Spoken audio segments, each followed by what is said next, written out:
देखते हैं आपका अध्याय 11 गुरुत्वाकर्षण। गुरुत्वाकर्षण में आज हम लोग देखेंगे आपका गुरुत्वीय त्वरण जी का मान। उस समय हम लोग सार्वत्रिक गुरुत्वाकर्षण देख लिए थे।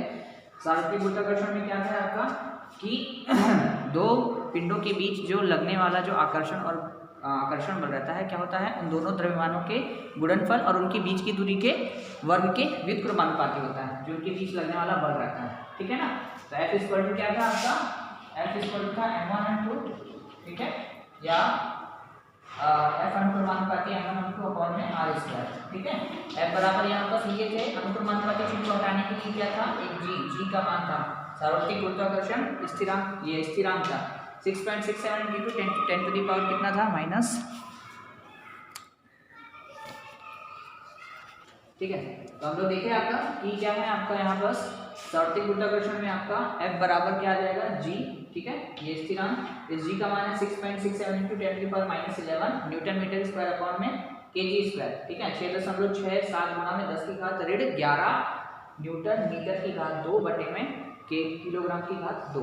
ठीक है, ये इसका स्थिरांक, ये इसका मान रहता है। ठीक है, बटे में क्या बगल में क्या बोल रहा है आपका कि किसके, दोनों के द्रव्यमान के गुणनफल के, दोनों के द्रव्यमान के गुणनफल, दोनों पिंडों के द्रव्यमान के गुणनफल और उनके बीच की दूरी के वर्ग के व्युत्क्रमानुपाती हो। तो यही तो उसी से हम लोग क्या है आपका कि पृथ्वी की सतह पर कोई वस्तु है, ठीक है ना, पृथ्वी की सतह पर कोई वस्तु है, तो पृथ्वी उसको कितना गुरुत्वाकर्षण, यानी कि पृथ्वी उसको कितने आकर्षण बल से क्या कर रहा है, खींच रहा है। तो पृथ्वी का गुरुत्वाकर्षण है ना, तो उसको हम लोग बोलते हैं क्या, स्मॉल जी से। ठीक है, क्या बोल रहा है, किसी वस्तु को जब पृथ्वी गुरुत्वाकर्षण बल से आकर्षित करती है तो उस वस्तु में क्या होता है, त्वरण उत्पन्न हो जाता है। ठीक है ना। तो पृथ्वी के गुरुत्वाकर्षण बल के कारण वस्तु में उत्पन्न त्वरण, ठीक है, को गुरुत्वाकर्षण गुरुत्वीय त्वरण कहते हैं। ठीक है ना, क्या कहते हैं, गुरुत्वीय त्वरण कहते हैं। और गुरुत्वीय त्वरण को हम लोग क्या है, जी से दर्शाते हैं। ठीक है, तो गुरुत्वीय त्वरण, तो इसमें आना हमारा क्या हो जाएगा, ये आपका कैपिटल एम हम लोग लेते हैं, पृथ्वी का द्रव्यमान है तो कैपिटल एम ले लेते हैं। इस छोटे वाले पिंड का द्रव्यमान स्मॉल एम ले लेते हैं। पृथ्वी के बीच की दूरी क्या है, पृथ्वी के केंद्र से लेकर के पृथ्वी के सतह के बीच की दूरी क्या है, आपकी आर है। ये पिंड इतना छोटा है, इसको नगण्य मानते हैं, इसलिए इसकी जो आर है उसको भी हम लोग क्या है, नगण्य माना जा रहा है। ठीक है, यानी कि इसकी जो त्रिज्या है उसको पृथ्वी की अपेक्षा क्या है, वो बहुत नगण्य सी है। ठीक है, बहुत छोटी है, एकदम 0 के बराबर, इसलिए इसको हम लोग नहीं लेंगे। तो क्या हो जाएगा आपका समीकरण में, पृथ्वी की सतह पर क्या है, कोई m द्रव्यमान, छोटा सा कोई पिंड है का वस्तु है, तो पृथ्वी पर उस वस्तु पर लगने वाला, पृथ्वी के द्वारा उस वस्तु पर लगने वाला जो बल है वो क्या हो जाएगा, F बराबर g, इसके पृथ्वी का द्रव्यमान, इस पिंड का द्रव्यमान और इन दोनों की बीच की दूरी का वर्ग। ठीक है, तो F बराबर क्या हो गया, g सार्वत्रिक गुरुत्वाकर्षण स्थिरांक हो गया, m capital M small m बटे में r का स्क्वायर, कैपिटल R इसलिए है क्योंकि ये इसका है पृथ्वी की त्रिज्या है। ठीक है, यहाँ तक हो गया, यहाँ पर हमारा हो गया समीकरण नंबर 1। ठीक है, इसके बाद देखते हैं हम लोग आपका कि न्यूटन की गति के द्वितीय नियम के अनुसार। ठीक है ना, F इक्वल टू क्या होता है आपका, m है, द्रव्यमान गुणित त्वरण होता है, द्रव्यमान गुणित त्वरण। तो यहाँ त्वरण को हम लोग क्या है, इसका a से दर्शाते हैं। अब हमारा गुरुत्वीय त्वरण क्या है, g, तो इसके लिए क्या हो जाएगा, F बराबर क्या हो जाएगा, mg हो जाएगा। ठीक है ना, a की जगह हम लोग क्या लिखेंगे, F बराबर m द्रव्यमान गुणित गुरुत्वीय त्वरण, ये हो जाएगा। ठीक है, तो ये समीकरण नंबर क्या हो गया, 2 हो गया। अब समीकरण नंबर 2 में देखिए, 1 और 2 में F बराबर mg है, यहाँ पर F बराबर g mm अपॉन में r स्क्वायर है। ठीक है, तो ये दोनों को तुलना करते हैं, तो दोनों की तुलना करने पर क्या हो जाएगा, mg बराबर हो जाएगा g। ठीक है, g और क्या हो जाएगा आपका कैपिटल M स्मॉल m बटे में कैपिटल R स्क्वायर। अब यहाँ से देखिए हमारा दोनों तरफ से, चाहे तो हम इसको पक्षांतर करें m का, तो m यहाँ क्या हो जाएगा, नीचे की ओर हो जाएगा, तो m बटा m क्या हो जाएगा, कट जाएगा। ठीक है, तो यहाँ से क्या हो जाएगा आपका, अब हमारा सिर्फ क्या बचा, g। ठीक है ना, गुरुत्वीय त्वरण क्या बच गया आपका, g बच गया। तो यहाँ पास आ गया g बराबर capital G capital M upon क्या हो जाएगा, R स्क्वायर। ठीक है, गुरुत्वीय त्वरण का मान कितना आ जाएगा आपका, कैपिटल G कैपिटल M और R स्क्वायर। यहाँ पर हमारा अगर चाहे तो इसका गुरुत्वीय त्वरण g का मान भी निकाल सकते हैं। कितना हो जाएगा, कैपिटल G बराबर मान है आपका 6.67 इंटू 10 की घात ऋण 11। ठीक है, उसके बाद फिर हम लोग देख लेते हैं पृथ्वी का द्रव्यमान और पृथ्वी का द्रव्यमान ठीक है, और पृथ्वी का दूरी, तो पृथ्वी का द्रव्यमान है आपका 6 गुणा में 10 की घात 6 गुणा में 10 की घात 24, 6 गुणा में 10 की घात 24 बटे में त्रिज्या है आपकी, पृथ्वी की त्रिज्या है आपका, देते हैं आपका गुरुत्वाकर्षण g का मान सौरती गुरुत्वाकर्षण g का मान 6.67 × 10⁻11 6.67 गुणा में 10 की घात ऋण 11। उसके बाद पृथ्वी का द्रव्यमान कितना है 6 गुणा में 10 की घात 24 किलोग्राम। ठीक है, उसके बाद आपका क्या है पृथ्वी का त्रिज्या कितना है आप 6.4 गुणा में 10 की घात 6 मीटर, 6.4 गुणा में 10 की घात 2 है तो 2 r स्क्वायर मतलब r गुणा में r, तो ये 2 कर दिए।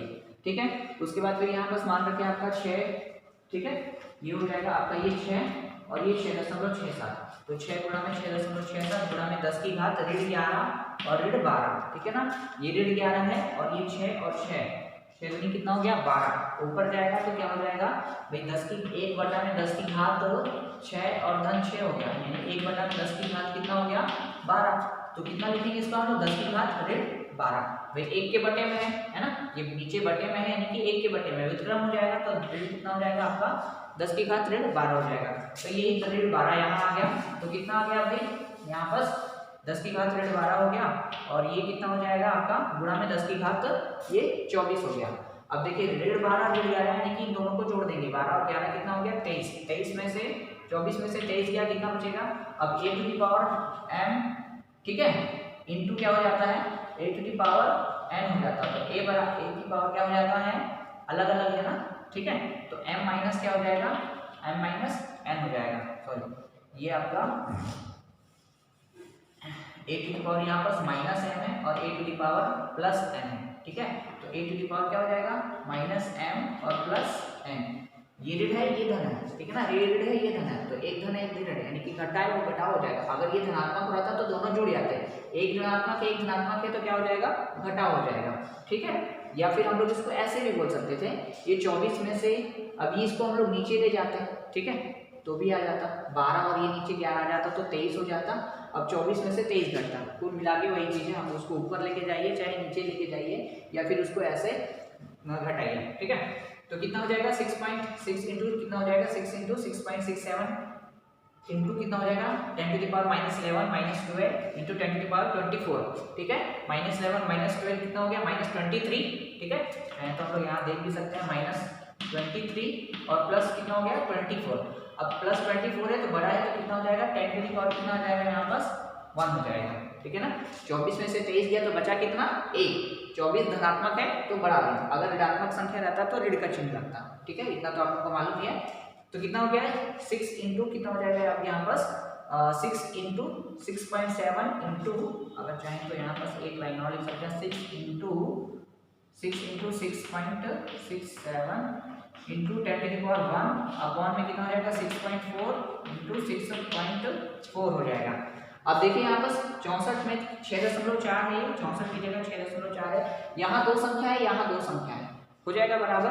भाई मैं इसको अगर ऐसे लिखूँ 6.67 तो कैसे लिख सकते हैं 667 बटे में 100 लिख सकते हैं ना, 667 बटे में 100 लिख सकते हैं। और इसको हम लोग 6.4 गुणा 6.4 है, इसको हम लोग क्या लिख सकते हैं 64 बटे में 10 लिख सकते हैं। ठीक है, तो 64 बटे में 10 और 64 बटे में 10 दाम में कितना हो गया 100 और ये बटे में इसका 100, तो कुल मिलाकर के हम लोग क्या कर सकते हैं इसके दशमलव को हटा दिए। ठीक है, ये दो संख्या के बाद दो दशमलव है, इसके पास एक और इसके पास एक, एक एक दो, तो ये टोटल कितना हो जाएगा एक सिंपल डिजिट बन जाएगा, ये 667 बन जाएगा, 64 और ये 64 बन जाएगा, और गुणा में कितना आ गया 6, तो 6 सत्ती कितना हो गया 42, 6 छम 36, 36 4 40 और 6 छम 36, 36 4 40 हो जाएगा। 64 का गुणा आप लोग देख सकते हैं यहाँ पर 64 गुणा में 64 करते हैं। ठीक है ना, 64 गुणा में 64 उद्दीय विभाग से गुणा करके देखिए 4 को 16, 16 का 6 हासिल आया, 6 को 24, 6 को 24, 24 दूनी 48, 48 और 1 कितना हो गया 49, 4 हो गया, 6 छम 36, 36 4 कितना हो गया 40, 40 96 आ गया, ये आपका नीचे 40 96 गुणा करेंगे तो कितना हो गया 4 0 0 2 और गुणा 4 0 0 और 2 के बाद एक शून्य लग जाएगा, 40,000 कितना हो जाएगा 20 और ये हो गया 4096। लगभग कितना आएगा, ये 40,000 है, ये 4,000 है, तो 40 लगभग 10, 96 यहाँ है, यहाँ 20 है, यानी कि लगभग 9 दशमलव कितना आएगा। तो वैसे ही मान आता है गुरुत्वीय त्वरण जी का मान कितना आता है, यहाँ पर यहाँ लिख लेते हैं। गुरुत्वीय त्वरण जी का मान आता है 9.81 मीटर प्रति सेकंड स्क्वायर। ठीक है, ये आता है। कहीं कहीं बस हम लोग इसको क्या लिखते हैं, बराबर 9.81 है, तो इसको हम लोग क्या लिखते हैं 10 मीटर प्रति सेकंड स्क्वायर भी लिख सकते हैं। ठीक है, यहाँ तक हो गया हमारा गुरुत्वीय त्वरण जी का मान या पृथ्वी का गुरुत्वाकर्षण बल का मान। ठीक है।